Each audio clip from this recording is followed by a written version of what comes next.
said she could do it. She did it. She probably was only out there for a minute. That's okay. At least she showed up. Facts.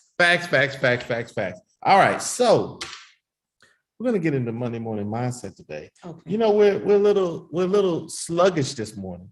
Why are we sluggish? Why are we sluggish this morning? Tanika's sluggish this morning. I'm wrapping up because she's been out doing all this school shopping. Man, it was hot out there, y'all, but you had to do what you had to do. You got your hair touched up? I did. You gotta keep it tight, y'all. Looking fly. You have anything to talk about today? I do. What? We're going to talk about business growth. Okay, good. We're going to talk about business growth. Okay. So we are already past, we know, half year. Yes. And not only are we past half year, we're coming up middle of August. It kind of goes right there. I mean, like the end of the year is coming, the new year will start very soon. Yeah. I don't know how many of you take a moment to look at the trends, but I popped into the MLS and I was looking at the trends of the last 10 years. Okay. Right. That show. Because again, you don't want to just go off of what the news is saying, right? And you don't want to just go off of what you think is happening. Correct. You want to start looking at this data. And it did show, obviously, as we expect, it showed that we were down, right? We're about a 25% decrease, but there was still a lot of business done last month. Yeah. There was still a lot of business being done this month. There was still a lot of houses that have closed this year. Yeah. And inventory that is out there and people looking for opportunities and looking for deals. There's still contracts being written. That's right. Factual. There's still agents having success, right? And in that, there's still agents who are struggling. As always. As always. So I bring that up to say nothing changed. It's the same. It's the same, right? Markets will shift. So we all anticipate shifting markets, right? So none of that is new and none of that should surprise you. So if there's still business being done, if there's still deals being closed, if there's still contracts going under contract, if houses are still being built, if sellers are still selling, if buyers are still buying, if all these things are still happening, then what's going on with your business? Because the only thing that will shift will be your mindset, right? If you shift and decide that you are believing that it can't be done, then it won't be done. If you don't think that you have to do the work and you don't do the work, then you won't see the success. You will not. You'll see the other side because there's always two sides of a situation, right? And so if you decide that the market is not working for you, then it won't work for you. If you decide that you don't need to make the phone calls, you don't need to do any farming, you don't need to reach out to people, you don't need to add new people to your database. I don't need to do an open house. Then it's not going to work out for you. But the data is showing that for people who have decided that this is their long-term plan, this is their business, this is their job, this is what they're going to do, this is how they pay their bills, this is how they feed their family, all these things, right? If they have decided that this is real for them, they're still doing business. Facts. They're still finding opportunities with clients, right? And they're still closing deals. You're not going to get away from that. No, you're not. You have to figure out how to work within the parameters of what you're dealing with.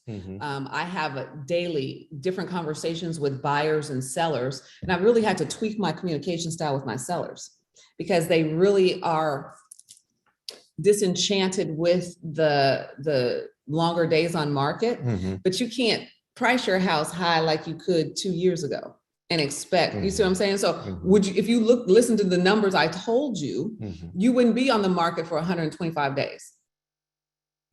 You know, I'm sharing with you the data that says X, Y, Z, but because you had this monopoly money mentality on how much you think your house is worth, this is why we're sitting on the market for an extended time. And what I do, guys, and I promise you, if you don't do it, you should. The Providence Agent One app is such a great resource. I love to show buyers and sellers at certain price points, this is the new norm. This 6.6875 or whatever the interest rates are now on a $300,000, 450, you know, whatever the price is, this is the new amount. It is no longer, I can get a house for $300,000 and pay $2,000 a month. That's not happening anymore unless you're putting down over half of what the house is worth. Okay. And so you have to have new conversations, but you yourself must know the facts. So I spend a lot of time in my app playing with numbers, understanding when I'm talking to people and they may ask me about a house, it's cost $450. I'm like, well, what do you want your monthly note to be? And when they tell me $2,500, I have to have a come to Jesus meeting with them, FHA buyer, where that's, not even $300,000 anymore. But I know this information because I'm in it every day, looking at it, speaking to it, invested in knowing more so that I can be more effective in my conversations with whomever I'm speaking with. I had a listing the other day and they want to put their house at about $40,000 over what the market says it should be. And I've decided that I was okay with them going with that agent that told them this erroneous information. So I asked the potential seller, I said, how far out did he go to get that number? Do you know what he told me? What y'all guess? 5 miles. I said, what the heck? Sir, ma'am, appraisers go out a mile and you're a veteran family. In a veteran family, they like to stick as close proximity to your house as possible, which is your subdivision. Then your subdivision, if you look around, you're the nicest house on the block. So you just have to, these are like some weird conversations to have, but I'm okay having them because what I'm not going to do is waste my money and my time with you if you don't respect what I'm trying to tell you about this market. When I've been in the business for 9 years, I work every day. We work every day. Do y'all work? I work every day, driving my business forward, driving this brokerage forward so that we can be, effective in what we do. So I'm okay with letting somebody go with another person because then I've saved money, gas, anxiety, and it would have been a waste of my time. Okay, so what? I hear the people. Where they at? I don't hear them. I hear the people. I can hear the people saying it like, well, of course. Of course you are. No. Of course. I mean, you Tanika Donnell, though. I mean, y'all, I'm trying to help. Of course you are. You got a database full of people. You got leads coming in. I mean, yeah, you can like kick rocks, Joker. I'm not doing it. But what about young Tanika? What about I'm trying to tell them. What about brand new agent who doesn't have? This is why I'm trying to tell you. Bunch of listings. I'm trying to save you some anxiety because working with people who do not respect your expertise will cause you anguish. And so I'm trying to help you. And it takes away time from those people or doing something that will really generate some revenue for you. So I will tell you, all money ain't good money. Please listen to that. And this monopoly money, don't count it until it's in your account. In Monopoly, for all the new agents that have never heard me say that, I have a philosophy that says, yes, you have a house under contract.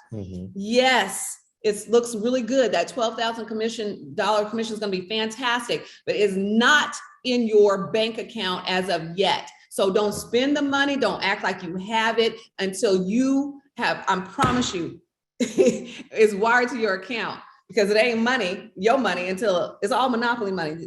Everybody play Monopoly, Payday, all that kind of stuff when you're a kid. That was fake money. I don't pay bills with fake money, so don't count it. You got me on a roll today. She is on one today. I'm getting fired up because those people kind of, I have stuff to do. And so I went out to But wait a minute. So what happened? Knows what I'm talking about. So what happened? So did you not what did they do? Have they made a decision? No, they haven't, but I followed up. I even told them, I said, listen, I'm going to give you estimates at various price ranges so that you have clarity on your takeaway after, your net proceeds after traditional closing costs have been paid. And they were itching. I could tell they were itching to ask for a reduction in commission. I could already tell. I was okay. I'm going to send you one at what I'm going to do it with at. you don't, and this was a referral from one of my clients, my dear clients who I love tremendously. Wait a minute, you didn't even give these people a commission deduction?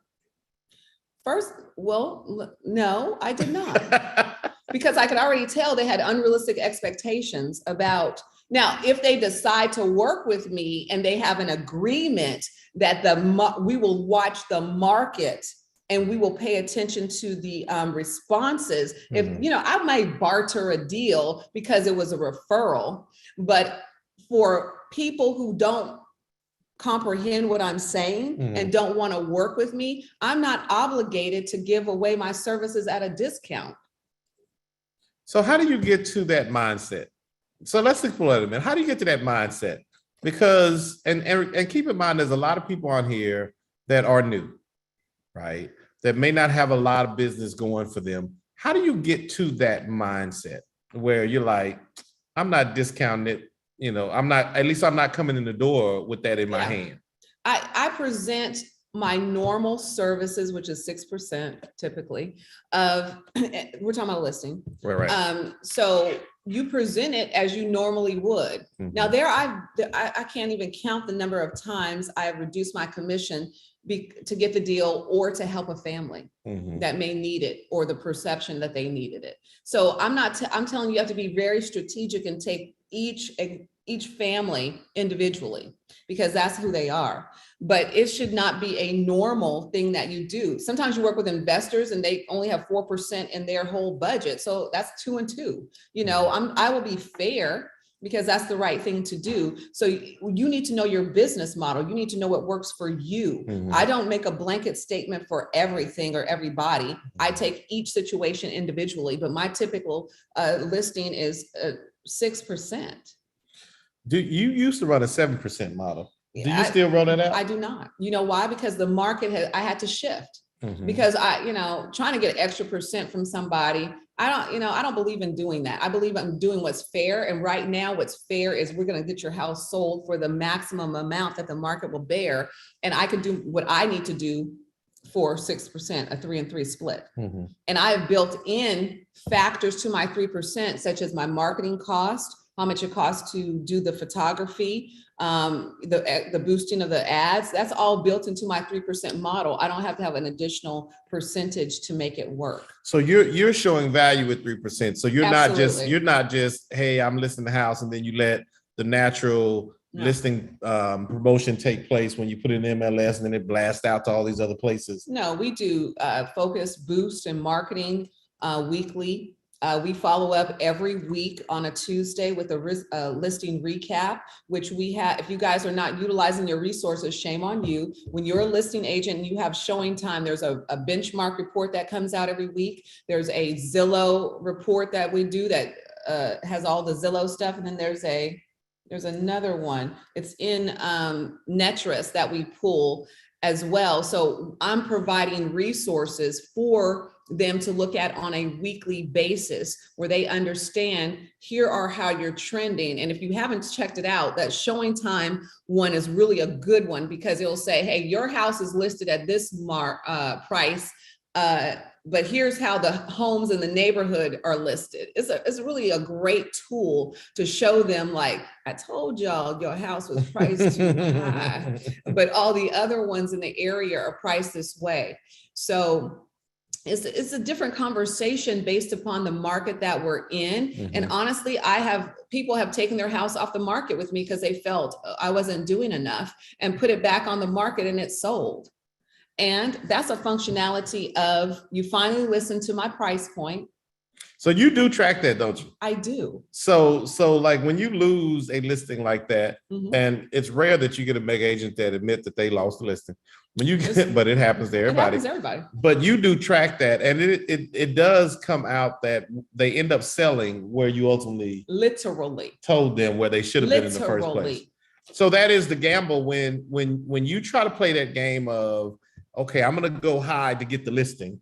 Right. And Nikki just put in there, like she had this conversation with somebody in Mir-a-Lagos and they agreed to just move on from each other. But when you were relieved, weren't you? Like, okay, when you play that game of go high and it doesn't sell, you have to also realize that they're going to blame you for it. Like they're blaming you for it when you play that game, and you do run the risk of potentially losing that listing and then them turning around and ultimately selling where you told them they should have been in the first place. Or doing something that you suggest that they do. They finally, had a light bulb experience and they did it. But that's business, y'all. This is how it works. You have to take the good with the bad, and you have to roll with the punches. But that should not stop you from doing your best at what you do. And that is sticking to the facts. And that's what I do. I let the numbers dictate, and I do a deep dive. I don't take a little, I go deep. I look at all my resources. My resources are Remind. Remind is fantastic. If you don't use Remind, look at Remind today. Remind in one snapshot will tell you what the Zillow, First American, title company, Redfin, Realtor.com, it'll give you the zestimates, not zestimates, that's the Zillow term, but estimates and ranges for all of those resources. It'll give you a Remind value. I look at all that, and then I go and do my own CMA to see where I come in. And I interchange them. Sometimes I'll do my CMA first, and then I'll say, but the whole point I'm making is I don't just take I'm gonna do one quick CMA and this is what I'm gonna use. I'm very resourceful and looking at pictures, looking at, when I do my CMA, I compare the other homes that have sold to my subject property. Do they have more updates? What does my property look like aesthetically compared to theirs? What's the lot size? What's the age? There's a lot of things that come into being an effective listing agent. And that's why I do not agree with new agents that just simply want to list. I disagree. Stop, pump your brakes. You need to really understand how contracts, you need to understand the ins and outs of crafting and accepting a real good contract. There's so many nuances that you could be doing while you're trying to wait on the big thing. You know what I mean? Which is the listings to come. We were so ineffective the way that we thought in year 3 and 4, how I should go out and get listings. We thought we needed to go pay for them. That was a freaking $10,000 mistake. Don't make a mistake trying to buy your way into something when if you just work hard, it will organically come to you. So I'm hoping you all are listening to what we're saying today, or what I guess I'm saying today about this, because I'm really trying to encourage you that no matter what level you are on, be the most effective that you can be. And that is gleaning wisdom, business acumen, practicing, working with everybody who will give you a chance to, but being wise in your decisions on how much time that you're going to allow a client that is not, you guys are not moving forward or whatever, being wise to know how much time you need to spend with them. Mm-hmm. So it's not just as easy as you just put a sign in the yard. It's totally I mean, it can be. Right? Sometimes it is, but most of the time it is not. Particularly in these higher, you started talking this conversation about, things shifting. That's one of the shifts, but you could put a house on the market and also have multiple offers, because there's still plenty of people out there looking. Oh my goodness. Right. Please don't be deceived. So it comes down to pricing. Mm-hmm. Of course, there's always location, the product itself, but if you price it right, it'll sell. Mm-hmm. It'll sell. Mm-hmm. It'll sell. So that's a whole nother thing when you talk about listings, and people want to get listings for sure. Of course, that's utopia. And you mentioned the not paying for listings, just because what we found in our experience is everybody wants them, and the sellers understand they have something of value that is wanted. Yeah. So they're not typically falling for the online lead gen strategies that work with buyers. Yeah. These are typically more personal sort of interactions that you're going to have, whether it's you forming a neighborhood, cold calling into the neighborhood, knocking on doors, or getting them from a referral basis or past clients. I will say for me, I think in year 3 and 4 and 5, we saw a real a turn in my listings. And that's because I've done, work with buyers and they were selling, their referrals started to kick in. My whole point is sharing this with you. It doesn't happen overnight. Right. It's all the work and the seeds that you're putting in, and then it starts to kind of manifest in those return clients, those referral clients, et cetera.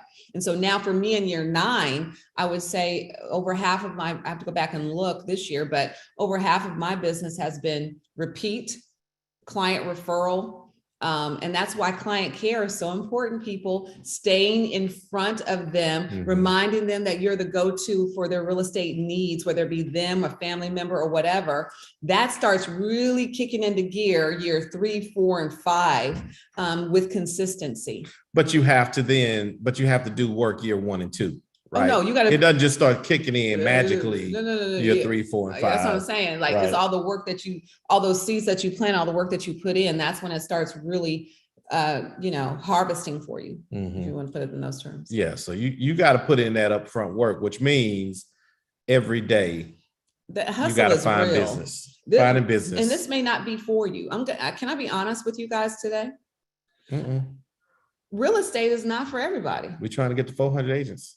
Well, we've had some drop off because they become inactive. Well, okay. So NAR, I think NAR has said already this year, 60,000 agents have left the business. Right. That's just so heartbreaking to hear. No, it's not. But I'm just. It's not. It's I not. mean, but if that was their, why do you say no? Because a lot of the people that jumped in the times where it was wonderful times, right? Yeah. A lot of people didn't jump in with the right motives. A lot of people that got into the industry. One thing that you don't want is a polluted industry of non-professionals. I'll put it like that. That's true. Because it yields. Lincoln's like, yes, Lord. Yeah, it taints everything. That's right? Facts now. And the consumers start thinking that everybody's like that, right? Yeah. Or that you don't do anything for your money, so that you don't deserve the money, right? Yeah. So when you have a large groupings of people who don't take this profession seriously, right, and don't take educating seriously, don't take understanding your contracts, don't take taking care of clients, all this stuff seriously. I agree now. It dilutes it. Right. I see your facts. So for all those that choose to not to take this serious, then so be it. Move on. Yeah. Right. Yeah. Move on. Go find you whatever you're gonna love doing. Yeah. I would used to say this: you go to a restaurant and you get bad service from a waiter, or something, go find another job. Right. If you hate serving people, why you a waiter? Like, go find another job. And people are like, well, that's a little harsh. No, it's not. If you are that miserable, get out. Go do something else. Yeah. Right. Why put yourself through misery like that unnecessarily? You're like, well, that's the only job they can get. No, there's other jobs you can get. Yeah. There's other things you can do. Yeah. There's other places you can go work. That's fact. If something makes you that miserable, get out. And you're choosing to do it, go do something else. I promise you, if you go find what makes you happy, you will excel at it. That's true. You will enjoy it. You'll put your time into it. It'll feel like you're not even working. It feel like you ain't putting no time in. If you find what you enjoy, go do it. Because you're only making yourself miserable. You're making your clients miserable. And then you're bringing a tainted name to the industry as a whole. That's a fact. Right. So if we don't want to lose you. And that's nobody at TD Realty. Nobody at TD Realty. It's like, we're not talking about y'all. We're not talking about TD Realty. Yeah. But for all the other brokerages that have these challenges, I feel for them, right? Right. Yeah. But if you do take this serious, if you do take your craft serious, if you do work at this every day to perfect your knowledge, to bring in your clientele, to do all the heavy lifting, success is there. It's for you. But I want you to understand, it may not be immediate. A lot of things happen over time. So I don't know, delayed gratification is a real aspect, I think, in real estate. So many things happen over time. So you can go through history and pull some of the greatest moments. You can pull Michael Jordan's history, and you heard him talk about how he was cut from the basketball team, right? He didn't become Michael Jordan in high school. Yeah. Right. That took time, right? The success that Apple has right now, the success that Steve Jobs is credited for, that didn't happen his first go round. He was let go from Apple, right? That took time. Yeah. There's processes take time. I think I told this somewhere, the wonderful Chick-fil-A, or was it last time? Right. The wonderful Chick-fil-A, that beautiful chicken sandwich. Woo-hoo-hoo. That thing is wonderful. That took time to get that thing perfected. All of it takes time. I don't know if this part is true. I have to research it. But I was listening to something this weekend, and they were talking about how drive-through was created by In-N-Out. In-N-Out Burger? In-N-Out Burger. So Lincoln says it's not true. I don't think it's true either, Lincoln. I'm gonna have to research. I don't think it's true. Why either, did Lincoln. they credit them with that? I'm not sure. I'm gonna have to research. Maybe it's somebody. See, Lincoln says it's Wendy's. Somebody. It was a fast food restaurant, right? What's so we're gonna research it. My point is that one change for that one branch revolutionized not just restaurants, banks. Right?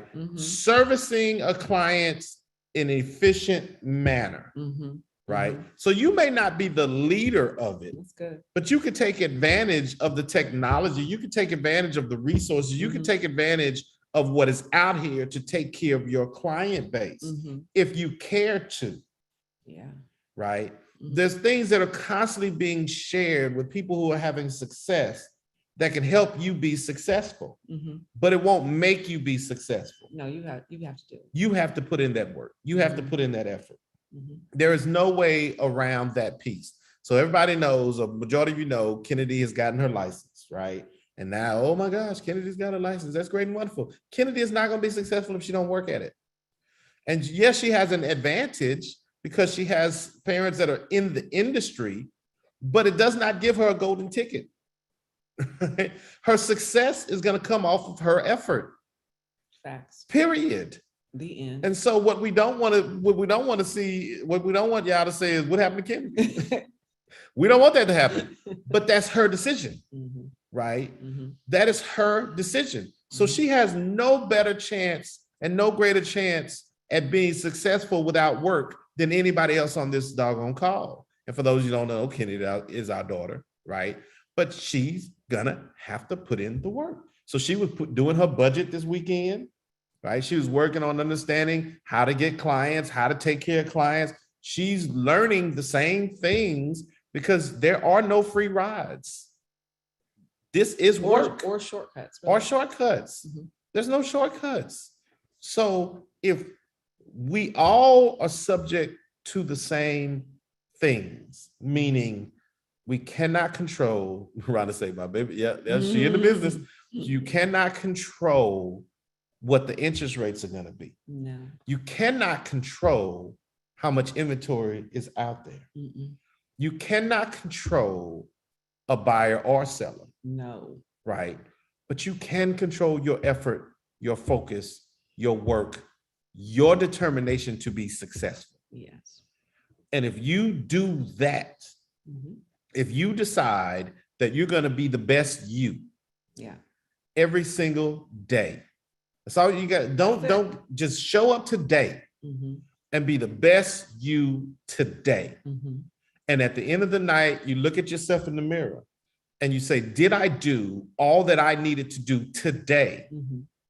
Then you go to sleep and you wake up tomorrow and you do the same thing. It's not fancy. It's not the doggone glitter falling from the ceiling, screaming your accolades like you at a Beyonce concert. It ain't that. That's the end result. It is getting up every day, being committed to your craft.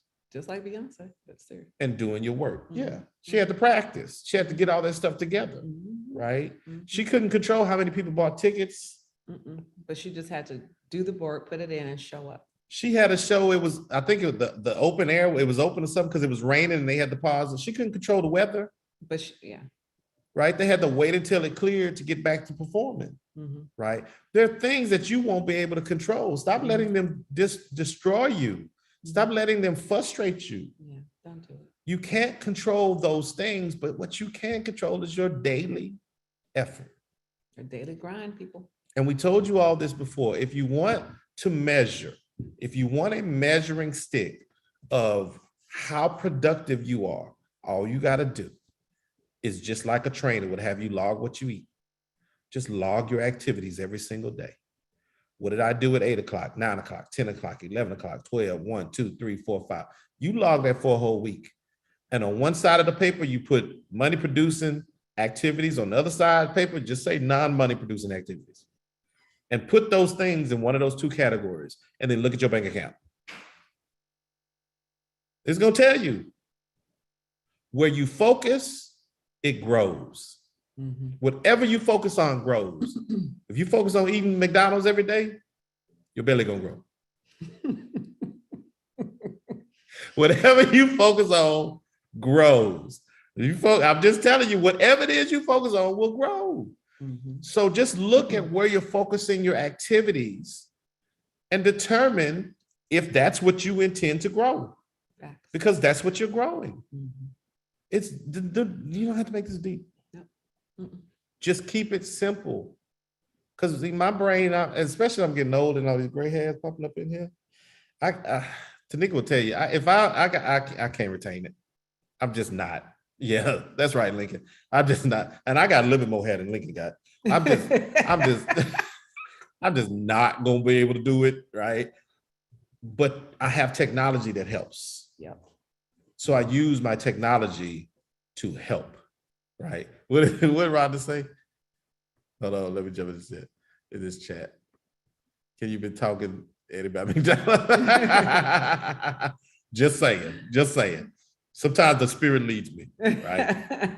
So we want everybody to be successful. Mm-hmm. Within our core, within our heart, we want all of you all to be successful. Yeah. But we are fully aware that everybody is not going to put in the work to be successful. But we don't get to choose who is and who isn't. You do. You get to choose. Mm-hmm. You get to choose if you're going to be successful or not successful. Tanika doesn't get to choose. Kenny doesn't get to choose. Rhonda doesn't choose. Lincoln doesn't choose. Armina doesn't choose. Libby doesn't choose. Nobody else is choosing who's going to be successful, who isn't. You are. And it is a direct reflection of your work and your effort. And if you do that, mm-hmm. you'll get success, however you define it. Correct. However you're defining it. Not how I define it, not how Tanika defines it. However you define it, you'll reach that milestone. Mm-hmm. And hopefully you have a goal. Hopefully you have an idea of what success looks like to you. You should. If you're not setting, when I have a chance to talk to my mentors, you really have to set your goals. Then you have something to strive for. If every corporation, every business has a mission statement, and they have goals that they set forth each and every year. Mm-hmm. And they break those down to quarterly, monthly, and weekly, and then daily. Mm-hmm. That should be your focus as a business owner. And then you should measure how successful you are month to month. You know, did I sell the house, 1 or 2 houses? Do I have, whatever that goal you set, mm-hmm. did you achieve it? And if you didn't, what can I tweak in order to capture what I missed, mm-hmm. and to still produce what I said I was going to do? What can I do differently? What can I add? I've done the equation of my revenue generating activities versus my not. I need to spend more time on revenue generating? Like, whatever your analysis is, what are you doing towards it? What I'm finding is people are not doing an analysis. They're right. Just kind of willy-nilly going about life, and oops, things they kind of stumble upon a deal, and that's how it works. I can't do that. I can only speak for me. That's impossible for me to run my business that way and run a brokerage that way. It's impossible. Mm-hmm. Every day I have to get up laser focused with my to-do task in Chime and try to make every call, do every follow-up, circle back around. And if I missed them, put a task to do it again the next day. Mm-hmm. It's what I have to do to get to 100 houses every year. So I don't know what y'all are doing, but I'm just sharing with you because people ask me all the time, how do you do it? Every day? Well, so what we call a term, or what I use a term, is a lagging indicator. Your closed deal is a lagging indicator. And many times we're acting like the closed deal is the indicator. It is not. it is all the work that you do that leads up to that, right? So if you're measuring just closed deals, you're not doing, that's a lagging indicator. That is not telling you the story. You have to measure the activities before all of that. What did you do? How did that thing first come into your pipeline? Where did it come from? What was the effort that went into getting it? When it got there, what was the follow-up? What did you do? Did you send them text message, emails, phone calls? You need to understand that process, because that is duplicatable. That is focusable. That is where you're like, okay, now this led to this, and I want to 10x that. I want to 20x that. I want to 30x that. You can then increase those activities, whether it's you, or an automation, an assistant, however you need to do, you need to measure those things. And then you can now create systems that are duplicatable to increase the lagging indicator, which is the sales. So let's get into some real business-minded activities and reporting and focusing, so that you don't have to be one of the 60,000 plus getting out of this industry. You could be one of the rare actually having the success you need to survive, to thrive, to grow, to expand, to move forward in your business, right? That's where you need to focus.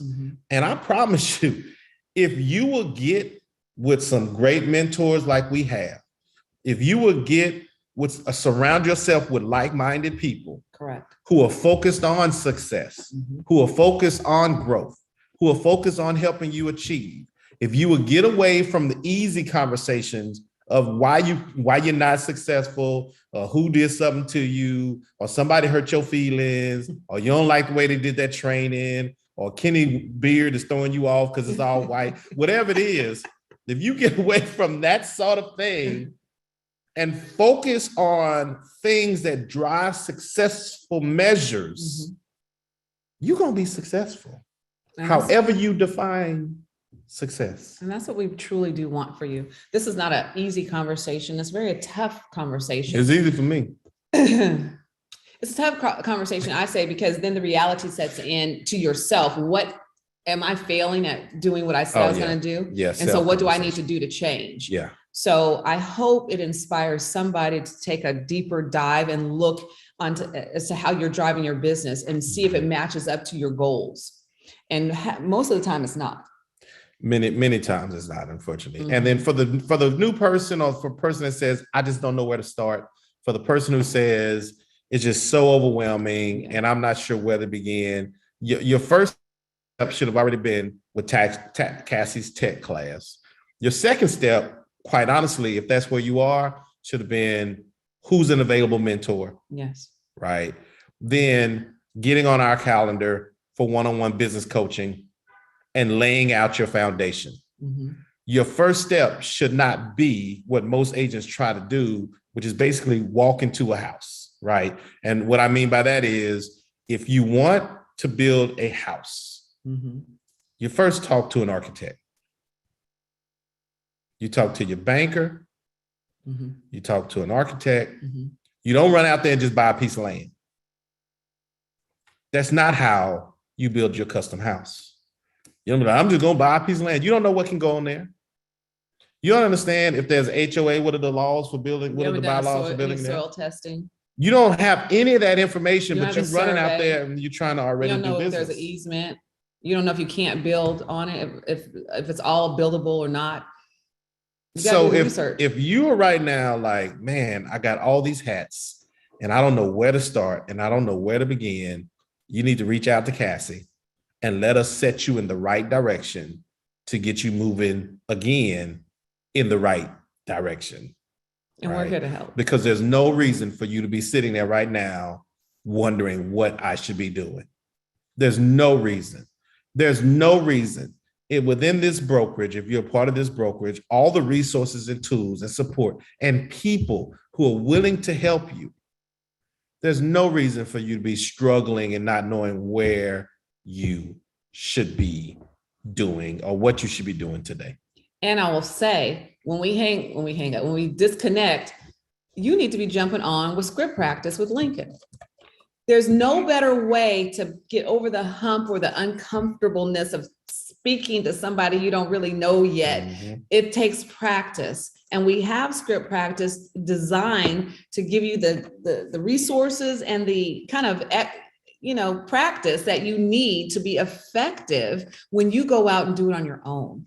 So if you're not, that thing should be 25 people today or every Monday, honestly, so that you can say, you know what, how do I do this? And I don't feel comfortable saying this. How do I get over this objection? How do I do this when people want to hang up in my face or they're working with another agent? How do I handle that? What should I say? That's what script practice is for.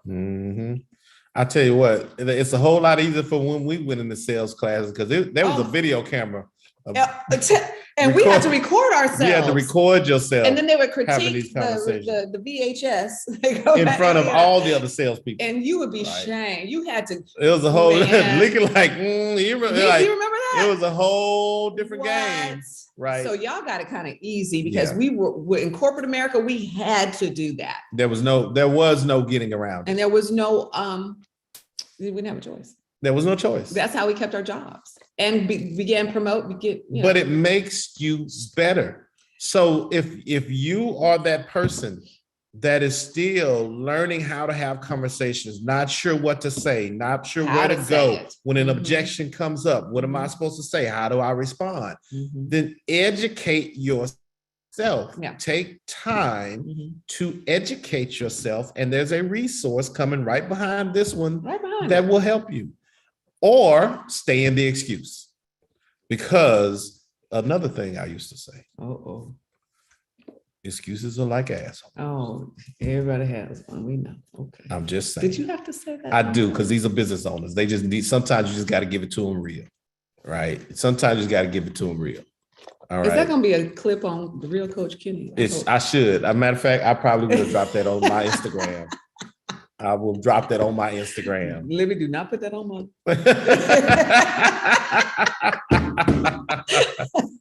What I really used to say, I didn't say that when HR was in the room. I know you didn't. Yeah. What I used to say when HR was in the room was, there's always an excuse. Just choose not to take it. That sounds so much better. But they really are assholes. There's one of them. But that's the reality, right? I'm sorry. This is why you get the best of both worlds. You get the best of both worlds. Tanika will pray for you, and I'm gonna hit you in the head. Like it all works out perfectly. It's just a great match. It's wonderful. All right, y'all. So it's 10:31. Thank you for your time today on this Monday Morning Mindset. Let's get it popping this week, y'all. There are no excuses. Right. Let's go get this business. Let's have success. Let's have some fun. Script training, 11 o'clock, right behind this, and then all the other wonderful classes that are happening. Thank you guys for joining. You know we love y'all. We family. Yeah. There's always somebody in the family that ain't got no sense. Everybody have a blessed and amazing week, okay? All right. Bye. Bye.